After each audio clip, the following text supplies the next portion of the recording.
ওম নমঃ শিবায়। সর্বপ্রথমে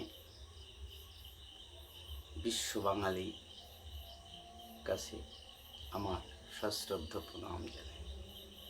আজকের আমি যে বিদ্যাটি নিয়ে এসেছি সেটা পয়সাটাকে অদৃশ্য করা। যে কোনো কয়েন, 1 টাকার কয়েন, 2 টাকার কয়েন, 10 টাকার কয়েন, 5 টাকার কয়েন অদৃশ্য করা। কেমনভাবে করবে? বাজার থেকে কিছু ধুনো নিয়ে আসবেন। সেই ধুনোটা 21 বার অভিমন্ত্রিত করে ওই পয়সার উপরে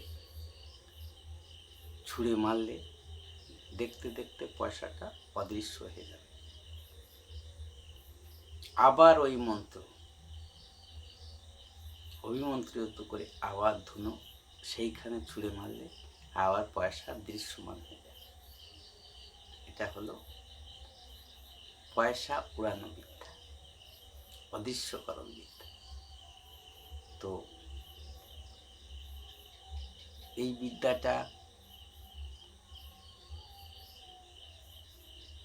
খাটাতে গেলে আপনি প্রথমে সিদ্ধ করে নেবেন। 108 বার অভিমন্ত্রিত করে এই মন্ত্রটা সিদ্ধ করে নেবেন। এই মন্ত্রটা দিবাম্বিতা, অমাবস্যা, শনিবার, মঙ্গলবারের দিন বা কালী পূজার দিন কি দোল পূর্ণিমার দিন মন্ত্রটা নির্জনে বসে 108 বার বসে মুখস্থ করে অভিমন্ত্রিত করে সিদ্ধ করে নিয়ে তারপরে এই কাজটা করবেন। অবশ্য কাজ হবে, সব পরীক্ষিত বিদ্যা।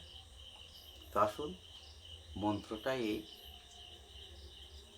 ওং হনুমন্ত ওইর ইলাসা চলরে পয়সা রুখং ওয়েরিকা তেরা বাসা সবকো দৃষ্টি বাধি দে মোহি মেরা মুখ জোবে সব কই বাতকারান্তা বাদিরে ভবি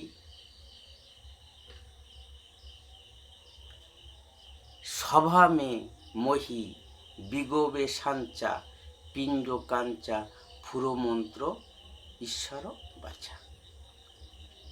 মন্ত্রটি আবারও মন্ত্রটি বলছি, ভালো করে মুখস্থ করে নেবেন, স্কিপ করে করে লিখে নেবেন।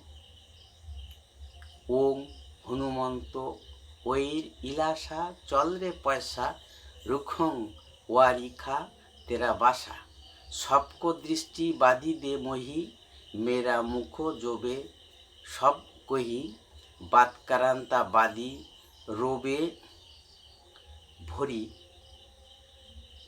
সভা মে মহি বিগোবে সাঞ্চা পিণ্ড কাঞ্চা ফুরমন্ত্র ঈশ্বরম বাচ্চা। মন্ত্রটি এই পর্যন্ত। খুব সাবধান কাজ করবেন, এগুলো ম্যাজিশিয়ান। কিন্তু